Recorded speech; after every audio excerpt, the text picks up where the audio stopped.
Hey there, friends. Welcome back to the podcast. I'm Olivia Wall, and today I'm absolutely pinching myself because I get to share a conversation with someone whose books line my shelves, Maria Walther. Now, if you've been around literacy circles for any amount of time, you know Maria. She is a seasoned educator with over 3 decades of first grade teaching experience, and she's authored multiple books that have become go to resources for teachers everywhere. Here's the thing, so many of us were taught that shared reading requires big books and pocket charts. And as those materials started disappearing from classrooms, shared reading itself started slipping away.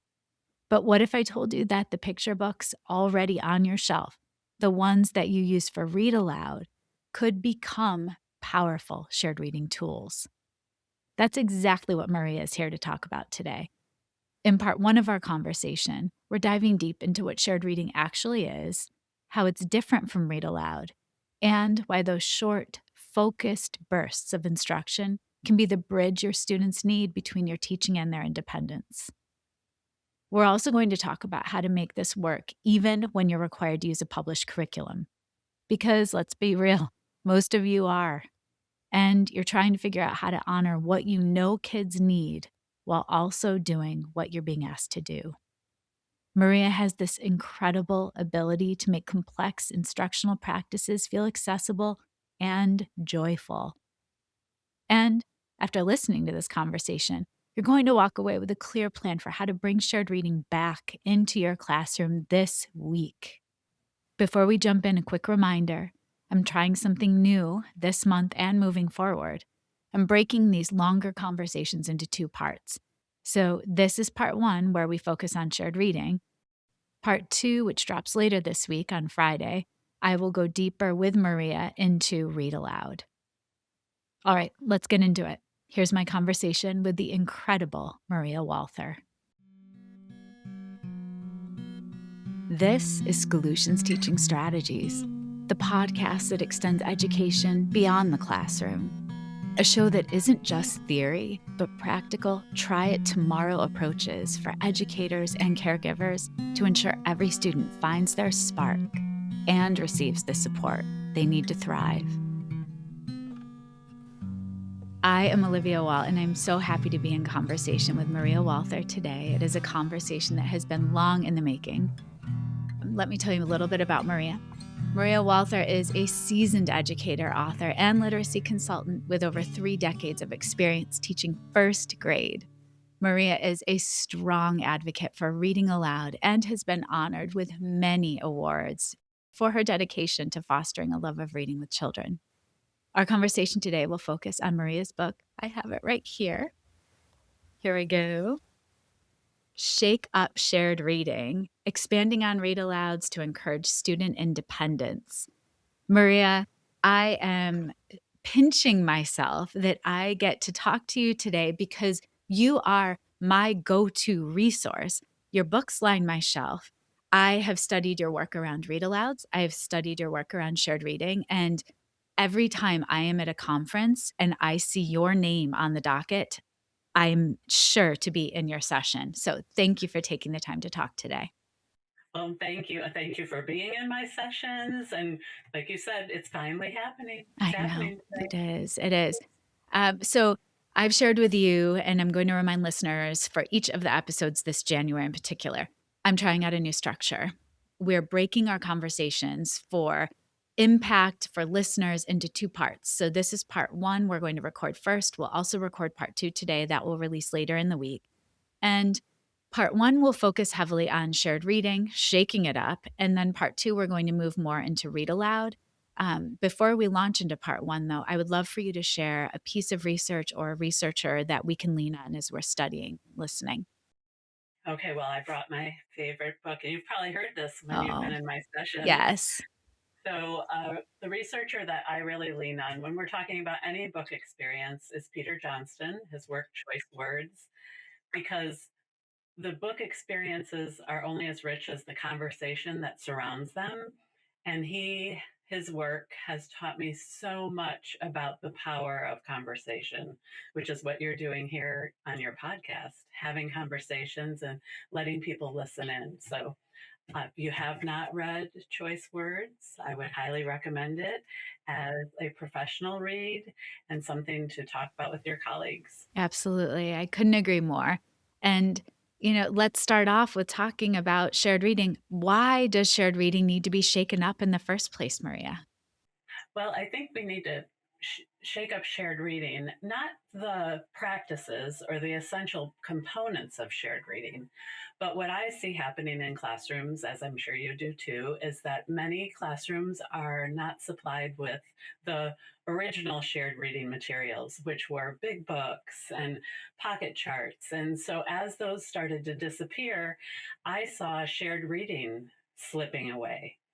And what I realized was that we have wonderful picture books that line our shelves. Why couldn't we use the same picture books we use for Read Aloud to go back into for those short bursts of shared reading? So it's not so much the components of shared reading that we're shaking up, it's the materials that we're shaking up. I'm also wondering if you could give a brief, differentiated instruction between read aloud and shared reading when it comes to that bridge concept of the teacher led versus that student independent experience. Well, in a read aloud, the teacher is doing most of the work. So the responsibility is on the teacher. The teacher is reading to the students from a picture book or a novel and inviting students into conversation. And that conversation, not always, but typically is more of a comprehension conversation. So we're really focused on higher level thinking and, that type of conversation. When we bridge to shared reading, then we're inviting students into the conversation and into the actual reading. So they are able to see the text and read that text alongside their peers and with us. And then we're being very strategic in digging into one skill, one strategy, something that they can then apply in their own reading along the way. Yeah. I would say too, you do such a beautiful job connecting dots, especially now with so many school districts being mandated to use curriculum options. With that said, how can people also tie their phonics or phonemic awareness work to the shared reading that they're doing with their kids? Well, I think that that's the power of shared reading. It's a time to, now does not replace, as you said, that structured phonemic awareness and phonics instruction that's happening at a different time during the day. But what shared reading does is it gives students a chance to apply in the company of their peers and with the support of their teachers the different concepts and skills that they're learning. So if they're learning how to chunk a word during phonemic awareness and phonics instruction, do that in a real text and see how that works and how that serves them as readers. Yeah, yeah, I couldn't agree more. And so you've written ramped up read alouds, and then you've also written shake up shared reading. And so what's the difference between ramped up read alouds and shake up shared reading? The two books, Yeah, the difference is in Ramped Up Read Aloud, it has 100 read aloud experiences.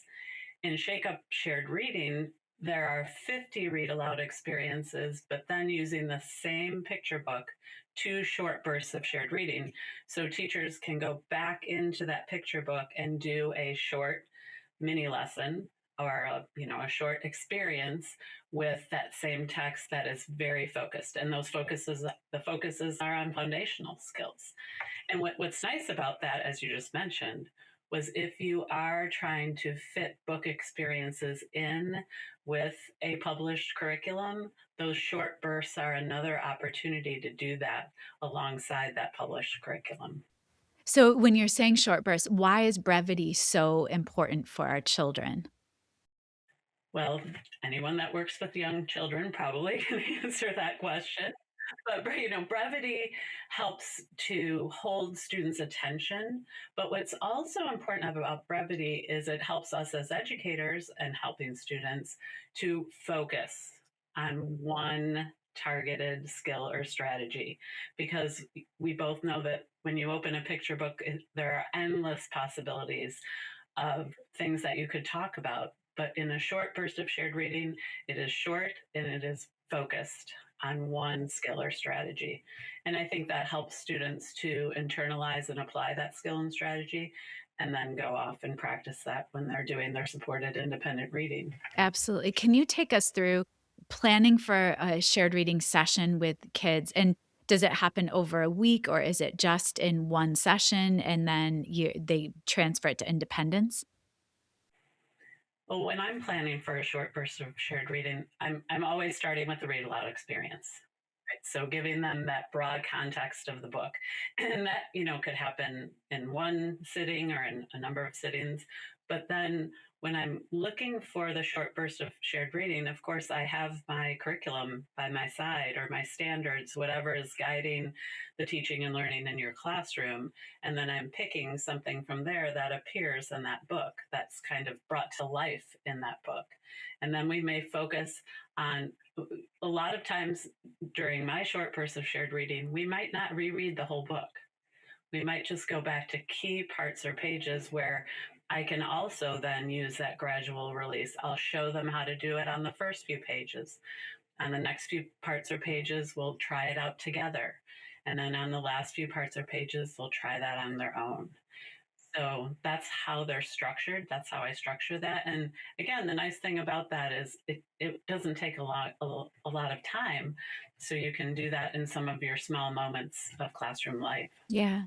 I'm thinking too, in my practice with read aloud and shared reading, often the text itself is the readability may be beyond a 6, 7, 8 year old's reading skill level at that point. So, in your practice, because you are tried and true as a first grade teacher, how have you seen children with their ability to access this text? Like, why does it work as a shared reading leading to independence? Well, it works one because you've read it aloud already. I mean, the whole idea of shared reading is that you're repeatedly reading, and it also works when you select text carefully. So you're selecting texts that have a repetitive pattern or perhaps rhyme, depending on what your standard is. So it works because you are supporting children in that work and inviting them to do that, in the company of their peers. So it is a very supportive context for learning. Yeah. I would say too, you have done so much of the heavy lifting for us because, as you mentioned, your books are a plethora of beautifully curated read alouds for us that are selected. You've also honed in on these skills. So, listeners, I cannot recommend Shake Up Shared Reading enough because you have done a lot of that work for us as readers and as teachers. So it's just very appreciated. And you're so thoughtful in your choices because you always have the student at the heart of every decision you make. And so let's wrap part one with a lightning round. I have some questions for you. After 34 years of being a classroom teacher, what would be your advice to yourself on year one when it comes to read aloud? Yeah, well, what my advice would be, and something I probably learned mid career, is you do not have to read a picture book in one sitting. So when we learned about picture books in grad class, in our undergrad, we learned to read it all at once, and you can read it in short bursts again over the course of a day or a week, and that again allows more time for picture book reading, and more importantly, allows more time for conversation. All right, next question. What is the biggest misconception about shared reading? That it's the same as read aloud. People get them confused and they use those terms interchangeably. And as we just talked about, read aloud is teacher doing the reading to students, shared reading is teacher and students reading it together. All right, if you had to pick one, this is a hard question, one literacy strategy or skill, what would you pick? Well, I would pick inferring because inferring is not only a literacy skill, but it's a life skill. So children need to know how to infer in a book, infer the character's feelings to understand the book. But in life, children need to infer how someone else is feeling to have empathy and understanding. What would surprise people most about first graders' capabilities? I think if you give first graders a steady diet of book experiences, they can think at a very high level. And what's always surprising to me is who shines in those conversations. Yeah, yeah. All right, last lightning round question to wrap part one. What are some of your go-to questions during a read aloud? So, those I learned from Peter Johnston. What do you notice? Every child can notice something. What are you thinking? And what are you wondering? Hmm. A perfect segue into part two, where we're going to focus heavily on read aloud. Maria, thank you for shaking up shared reading and helping us differentiate and see the purpose and value of both of those practices as educators for our children. I can't wait to talk to you about part two. Here we go. Thank you. You're welcome. Okay, how good was that? Maria just gave us permission to rethink everything we thought we knew about shared reading. And what a relief. I hope you heard this clearly. You don't need fancy materials. You don't need a complete overhaul of your schedule. You just need to look at the picture books that you already have with fresh eyes and ask yourself, where's the one skill I could teach in 5 minutes using this text? Here's your challenge for this week. Pick one picture book you've recently read aloud to your students. Go back into that book and plan one short burst of shared reading. Maybe it's working on chunking words. Maybe it's noticing rhyme patterns. Maybe it's practicing fluent reading. Whatever it is, keep it short, keep it focused, and watch what happens. And if you want more support with this work, please go grab Maria's book, Shake Up Shared Reading. She's done all the heavy lifting for you. 50 read aloud experiences with 2 targeted shared reading lessons for each one. It's like having Maria right there in your classroom with you. So that's part one of our conversation. Make sure to come back later this week on Friday for part two, where Maria and I go in depth with Read Aloud, how to plan for it, how to fit it into your day, and why it absolutely cannot be replaced by pressing play on a video. Don't forget to tune in Monday and Fridays for part one and part two of my guest conversations with the best research-backed coaching and teaching strategies that you can apply right away to better the lives of the children in your care. And look for your 60-second bite-sized piece of learning on Wednesdays from our conversation that you can share with a colleague. Take care, and thank you for forever getting better with me. See you on Friday.